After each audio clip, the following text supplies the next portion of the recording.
coincidence, isn't it?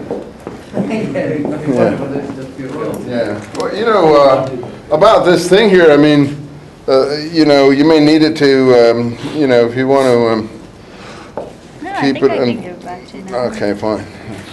Thank you. Pleasure to have tried to help you. You Okay, did. I don't get, that's a good point about Timothy. I didn't really know that, and that's really interesting to consider. We'll have to look it up and be sure of it. But since we're on a real fast track here, I'm going to just keep plowing through so we get to the end of this material. I think we left off where Paul is sent into the temple by James. We all agree with that, right? And he's sent in to show that he regularly observes the law, right? Anyone disagree with that? And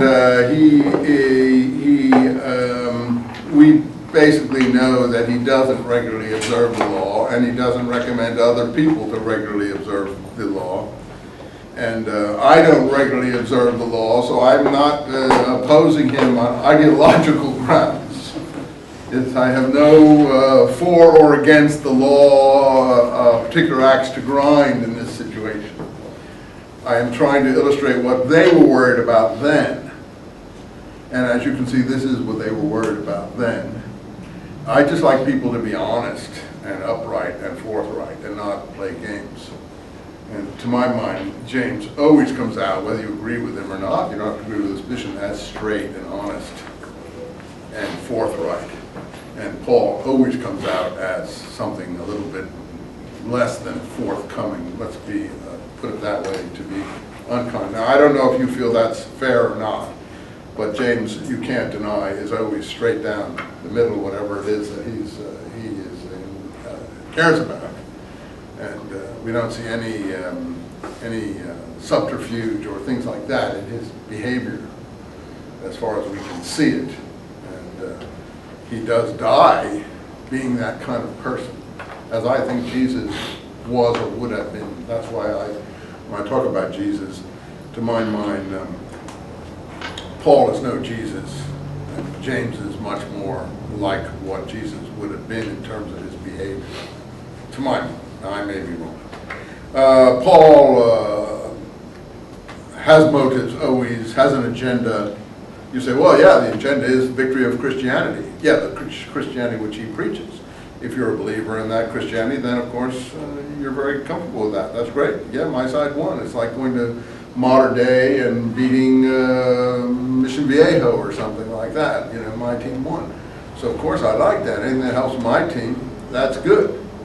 Anything that hurts the other team, that's bad. I noticed recently, I forget where it was, I was watching a football game, and I forget what it was, but someone obviously didn't catch a pass or stepped out of bounds, but then made this big display that he hadn't or something like that. I forget what the instance was. Why do a thing like that if you know that you stepped out of bounds, or you didn't catch the pass properly, or it was basketball, I forget what it was. It doesn't bring honor on you to make believe that you haven't done that just to win the game.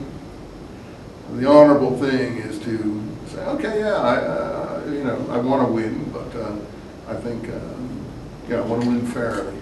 And that, I think, is the difference here. And therefore, Paul does agree to go into the temple to show that he regularly observes the law when he does not. We call that hypocrisy. Now, Paul calls Peter and Barnabas hypocrites in Galatians. So we have to decide who's more the hypocrite in this. Barnabas and Peter, I think, or Cephas, whoever he is, are caught in the middle. I don't think they're hypocrites. They're trying to deal with the issue at hand, which is what to do with people coming into the movement who are not keeping the law and purity regulations, and should you or should you not eat with them and keep table fellowship with them before they're keeping purity regulations. So it's a legitimate question of conscience. It's not It's not a matter of hypocrisy. Perhaps you say, well, Jesus already said these things. Well, as we've tried to say, Jesus couldn't have said these things if his closest companions were unaware of his statements about these things. So I think all this shows that Jesus did not regulate these issues, if we can speak about what he did do. The Gospels, to some extent, portray him as regulating these issues, but the Gospels are written by later people, mostly from a Pauline mindset. So again, I don't understand how we can depend on that particular perspective to prove the case one way or the other. To my mind, the fact that the principal apostles are unclear what they should do is testimony enough to say that they never heard Jesus speak clearly on these issues. And finally, Barnabas and Peter show themselves as good soldiers in the movement. When the leader says, do this, they follow him. Now you say, well, you shouldn't. Well, yeah, you shouldn't go to Iraq either if you're in the army and don't like the war, but you're a good soldier and you go. You know, you signed a contract and you go. Don't sign into the army if you don't want to follow what the leaders tell you to do. Up to a point. If the leaders are telling you to cut people's throats, that's a different story. But if you're just being told you've got to go, units being called up, as a lawsuit going on now. And the people who are trying to get out of their service in Iraq are saying, well, we didn't know we could be called up on this kind of a emergency basis. We thought we were just signing up for the reserves. Well, it's in the contract. And again, it's unfortunate and it's sad, but that's part of signing into the army, and that's it's not fair. But the army is not a fair institution. It's a life and death institution.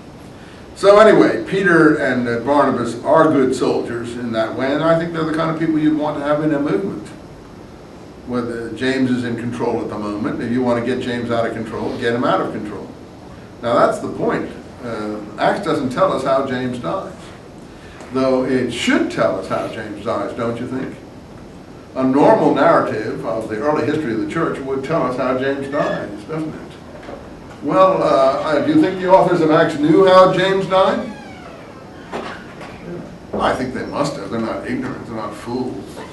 They must have known. So someone made a decision not to include that material. It's possible that in his conversations with these people, at the end of Acts, Paul himself lays the seeds for changing the leadership of the movement by getting rid of people like